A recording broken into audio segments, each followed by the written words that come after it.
Meet your new go-to for a fresh and inclusive approach to health. Wellness Rebranded is the pod where a dietitian, a personal trainer, and a mental health therapist combine perspectives to help you redesign your relationship with food, fitness, and your feelings. Whether we're serving up juicy stories, breaking down the latest research, or dropping practical tips, we'll leave you informed, inspired, and ready to take health-promoting action. We get you because we are you. We've joined forces because we know that health isn't one-dimensional, and neither are you. Tune in for real talk that cuts through the wellness and diet culture hype. Stay for the laughs, the insights, and the feel-good vibes. Hey, you guys, welcome back to another episode of Wellness Rebranded. It is part 2 of our 2-part mini pod takeover, where you are just getting me today, diving into a really, really important topic around intuitive eating. If you've ever felt like listening to your body feels impossible or it doesn't work for you, you are definitely going to want to tune in to this whole conversation. Tara and Maria will be back for our regularly scheduled programming next week. We have a great guest lined up for you. But today, let's get into it. As you know, intuitive eating is about rejecting dieting rules and all of the external noise and learning to tune into and trust and honor your body. But what if you've tried it? What if you've tried listening to your body and you just feel like, Elizabeth, it doesn't work. I only ever wanted to eat quote unquote junk food, or I never stopped eating, or I just feel lost. I have no idea how to listen to my body. I don't even know what that means anymore. I feel so disconnected. If you feel this way, I want you to know that you are not alone. It is something that I hear all of the time. It can be super frustrating and even feel defeating. Maybe you've tried sitting with a plate of food, hoping your body would tell you what to eat or when to stop, but instead you just felt confused, or you were second guessing yourself, or just ended up in the same frustrating patterns that you've been trying to break free from. I want you to know it's not because you're doing something wrong. It's not because your body is broken. It's because just listen to your body is oversimplified advice for what is ultimately a really complex process. And that's what we're going to unpack today. Why it hasn't worked, what you can do instead to start making peace with food and your body and rebuilding that innate ability to self-regulate your eating. And I want to tell you about one of my clients. We'll just call her Mary to protect her privacy. But she had been trying over and over again to listen to her body. She'd heard that advice. She'd been familiar with intuitive eating, and she was trying so hard. But every time she would sit down or get ready to think about eating, she couldn't stop thinking about how many calories were in the food, and she couldn't stop counting them. She would question herself, am I really hungry? Or maybe I just need water. Or she would think to herself, how could I possibly be hungry? I had that huge breakfast. She'd be afraid of feeling too full later on and overeating. And she would be questioning whether her choices were healthy enough. And she was just in her head all the time. And she could not figure out how she was supposed to listen to her body when she felt this way. And she said, Elizabeth, I just feel so frustrated, like there's something wrong with me, like I'm crazy. And what was happening is that it was like she was trying to listen to a radio station that was full of static all the time. She wasn't crazy. There was nothing wrong with her. What she was overwhelmed by years and years of dieting rules, of self-doubt, and feeling restricted and then stuffed and guilty. She couldn't trust any signal her body sent her. And when she asked me that question, my answer was no, absolutely not. You're not crazy, and there's nothing wrong with you or your body, but what you're sharing are all signs that you have been deeply, deeply impacted by dieting and diet culture. And that just tells you where the healing needs to happen. She just needed a process to get out of that restrictive dieting mindset, to reconnect with her body and to rebuild that self-trust. And slowly but surely, with a proven process in place, she did exactly that. She was able to stop the second guessing, to stop the overthinking, and learn how to eat and honor her body in ways that respected her body's cues, that felt good, that felt satisfying, and that felt natural and intuitive. But it took time and it took the process. So, as I mentioned, the being told to just listen to your body is really unhelpful and oversimplified advice when you don't already feel as though you can do that. It's sort of like being given a map in a language that you don't read and being told to find your way home. It's not going to work very effectively. And I want to let you in on a secret, which is that we don't normally start the intuitive eating process and healing by just listening to your body. It's a much slower, more deliberate process than that. And honoring your hunger and listening to your fullness cues are two of the principles of intuitive eating, but they're only two of the 10. And the 10 principles work together synergistically to help you heal your relationship with food. And then there probably are other pieces of the puzzle that are missing that we need to get in place. So the first thing that needs to happen is to understand why you're having trouble listening to your body in the first place. And likely dieting and diet culture are a huge culprit. They're a big part of the reason why you're having trouble doing this. So we need to first really look at get out of that dieting mindset, which requires you to unpack your experiences with dieting and diet culture with fresh eyes, with a new understanding, with new truths about what the research shows us. And then really diving deep into your experiences and seeing all the ways that diet culture has likely harmed you and also prevented you, has disconnected you from your body, has eroded that self-trust. So we really need to first see and understand why, not how you've failed diets, but how those diets and diet culture have failed you, so that you can really have that knowledge and understanding to help you begin to move away from it. So the next thing that is usually or often a really big roadblock for people is if you're currently underfed. Dieting has us under eating all too often, trying to follow calorie counts and meal plans and guidance that frankly just aren't enough food, and maybe not enough food consistently throughout the day. The first thing is just often really helping people see and understand how much food their body really needs. It's likely, if you're coming at this from a strong high dieting history, likely your body needs more food than you think and realize. So next you need to understand what your body really needs, and you need a structure and a plan in place to get fed, to have enough to eat, because a starved body is not going to be able to think about much else, right? It's going to be really, really difficult to honor your hunger and fullness cues if you're coming at it from a place of primal, urgent, continuously being underfed. Likely also, there are a lot of dieting rules that float around in your brain that also make it harder to listen to your body, right? If you're listening to the so-called rules, you can't really be listening to yourself. The rules often have you second guessing yourself. If you're listening to the rules, you can't be listening to your body. And sometimes the rules are really, really sneaky, and they are so deeply wired in our mindset that we don't even realize that they're actually dieting rules that we're trying to follow, or that they're blocking us from tuning in, listening to our body, or making it harder. That's actually why I put together my free guide, Uncover Your Invisible Diet, because it's a realization that people have all the time when I'm working with them. They think that they've gotten rid of the rules, and then these sneaky rules crop up, or they think that they don't have a dieter's mindset, and then they're shocked to find all the ways that they're secretly dieting.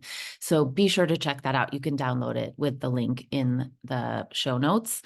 But so these are some of the layers that we need to put in place before you truly can listen to your body. We also need to explore emotional triggers, right? There might be emotional reasons why it's really hard, why you're emotionally eating, and therefore it's hard for you to listen to your body in those moments. There might also be physical reasons that are making it difficult for you to listen to your body. Perhaps you are experiencing really high amounts of chronic stress, or you're not getting enough sleep, or there may be other physical things. So first, we need to unpack all of the things that are blocking you from listening to your body. If you just dive in, trying to listen to your body without understanding what's blocking you and being able to quiet those things and change them, it's gonna be really, really hard. Then from there, likewise, the 10 principles of intuitive eating fall into two categories. They're either helping you clear away what's blocking you, or they're helping you build body attunement. So you also need to layer in likely building new skills or rediscovering skills that have been lost to diet culture along the way. So the first one is cultivating awareness. How can you cultivate awareness about what's happening in your body, what you're feeling, what you really need? And it may be things like building the skill of slowing down your eating. Or often I teach clients these really specific body scans to help them build what's called interoceptive awareness, which is that ability to tune in to the felt physical sensations of your body and your body signals. Maybe you need to build the skill of being able to eat mindfully. Meditation can help you build that awareness and deepen the connection with your body. You probably need to rebuild trust. That's where the principle of making peace with food comes in.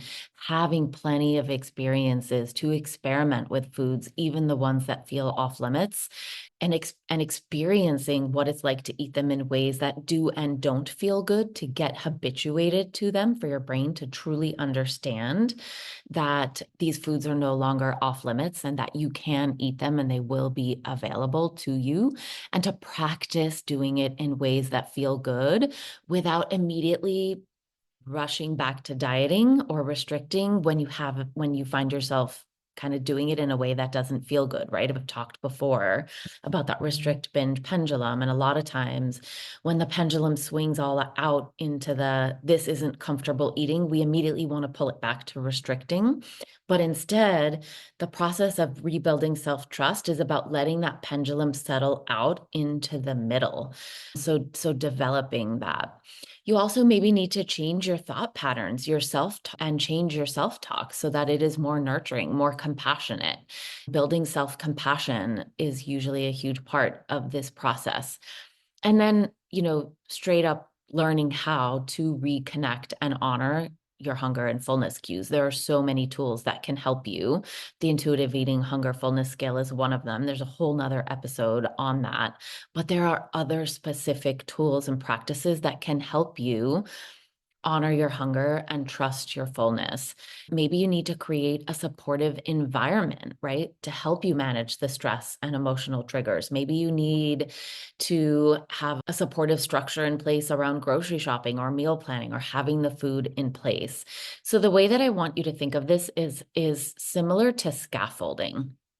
We need, it's like when you're building a house, you need the scaffolding to support the structure as the building takes shape. When you're learning to eat intuitively and you are learning how to tune in and trust your body, you need the scaffolding.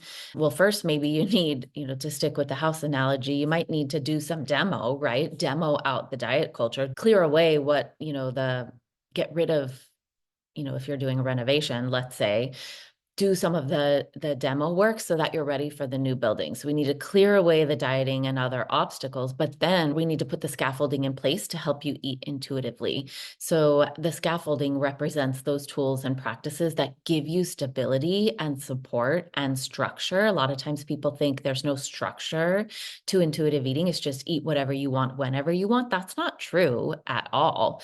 It can definitely be helpful to put a supportive structure in place. But a supportive structure does not mean firm, rigid, overly strict dieting rules. And I think that's, a lot of times we're stuck in all or nothing patterns where, either thinking about the strict dieting rules, or we're thinking like, any, whatever, whenever. No, supportive structure is, again, in that happy, healthy middle ground. And that might look like eating on a schedule initially to make sure, or to help reset your hunger cues.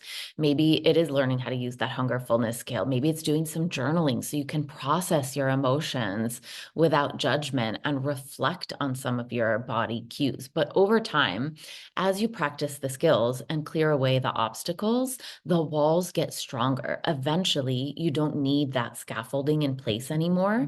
And what you're left with is this deep connection to your body, to your emotions, to your thought patterns, and self-trust so that you can eat intuitively and feel at peace. So if it hasn't been working for you to just listen to your body, likely you just don't have the right scaffolds in place. It doesn't mean that you're not capable of it, or that there's something wrong with your body. And before we wrap up this conversation, I think it's really important to debunk a few myths that you may be thinking, especially around this conversation of listening to your body. You may be thinking, well, Elizabeth, like, I hear what you're saying, but I've tried letting myself eat those quote unquote off limits foods, and it didn't work. I just was still obsessing over them. I tried listening to my body, but it didn't work. I tried giving myself permission to eat them, but it didn't work.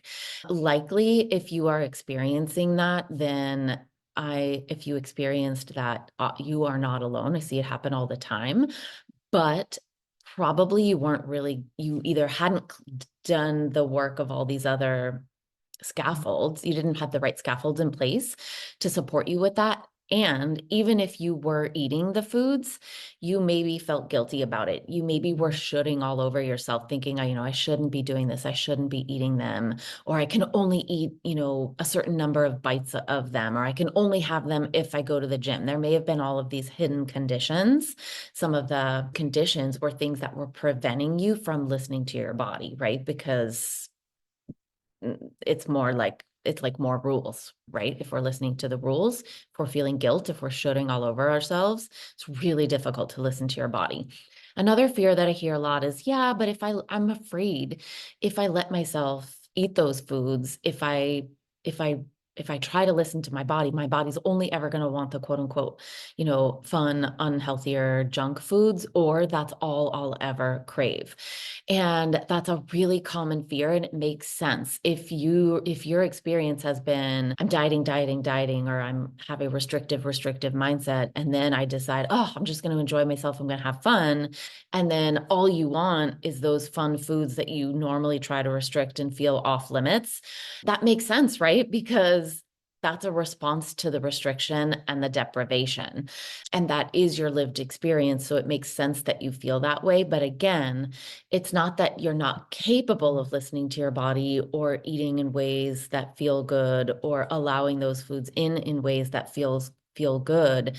It's likely that you need to get away from the restriction, right? That your body isn't the problem in that scenario. The restriction is the problem. So all of those things are perfect examples of, restriction blocks you from the restrictive deprivation, those feelings. That dieting mindset can block you from listening to your body. The conditions that you may be placing on eating certain foods block you from listening to your body. They prevent you from being habituated to the food, which essentially means that you are able to think of them neutrally. They're not emotionally charged. They're not foods that feel off limits or forbidden. They're just like any other food that you believe you can and are able to eat when you would like to. So, but those are examples of things that can block you from listening to your body. So I want to assure you, if this feels like a lot, it is a complex process, but I know I've seen people all the time who come in and tell me, I want this so badly. I so badly want to feel at peace, but I don't know. Or I don't know if I can do it. Or I've been trying to listen to my body, but it just isn't working. And then when we start putting the scaffolds in place, when we start clearing away the obstacles, sure enough, they absolutely are able to do it. and they are able to make peace with food, to eat intuitively, to heal their relationship with food, and to honor their body in a way that and care for it in a way that they truly never thought was possible. They saw other people doing it and thought, I want to feel normal with food like that, but I don't know if I can.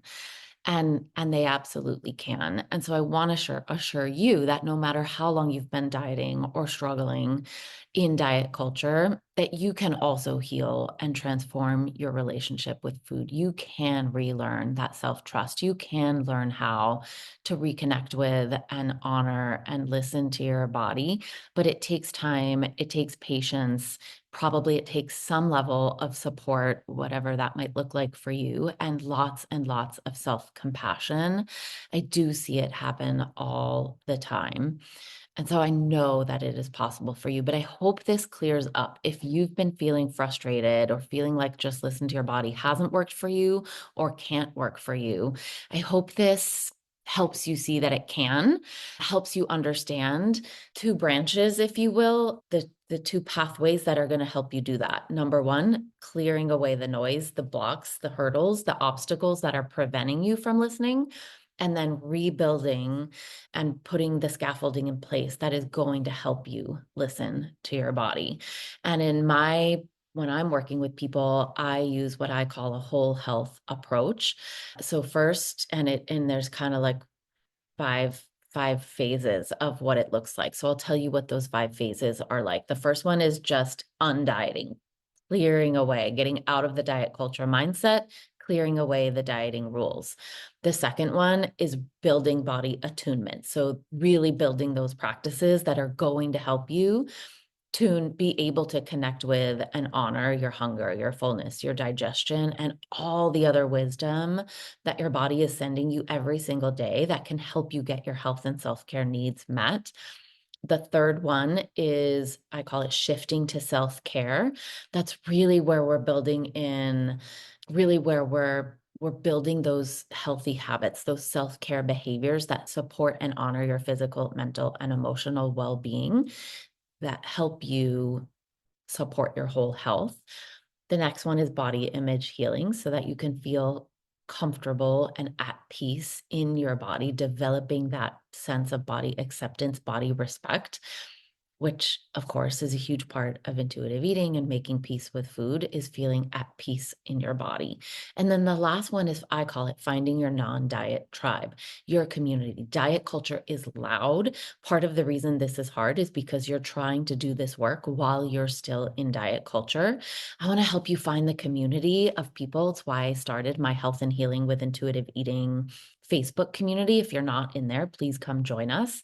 But I want to help you get a deep sense of community, of non-diet community, so that it can support you to live a life free of diet culture, or at least protected from diet culture, and show you that there is this other way of supporting your health and well-being. There's a wonderful community that can support you, all sorts of communities that can support you, but you need that community. I think, community is so important no matter what, for all of us, for our health, but especially non-diet community when you're trying to do this work is really, really helpful. So that is what I wanted to share with you today. I hope it was really helpful. I want you to think about, now that you've heard everything that I've shared, what are your biggest obstacles to tuning in and trusting to your body? And maybe even what are a couple of steps that you can identify that will help you get that scaffolding you need to listen to your body?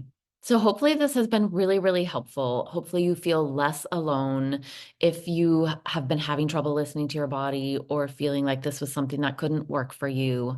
Hopefully you know now that you're not alone, that your body isn't the problem.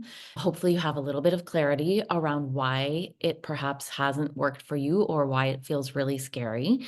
And hopefully you have more knowledge and understanding of your path forward, of the steps to rebuilding that self-trust and some resources that can support you. So you can go get that invisible diet guide. It might help you identify some sneaky hidden food rules and show you some steps forward. You can come join my Health and Healing with Intuitive Eating community on Facebook.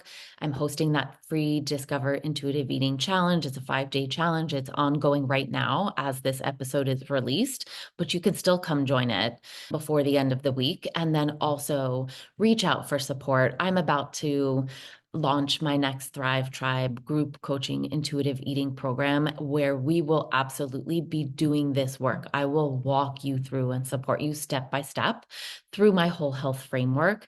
I'm going to help be a part of that scaffolding. I'm going to show you what scaffoldings you need, help you put them in place, give you that community to do this work, and help you build the skills that will help you relearn and listen to and trust your body. So kind of putting it all together.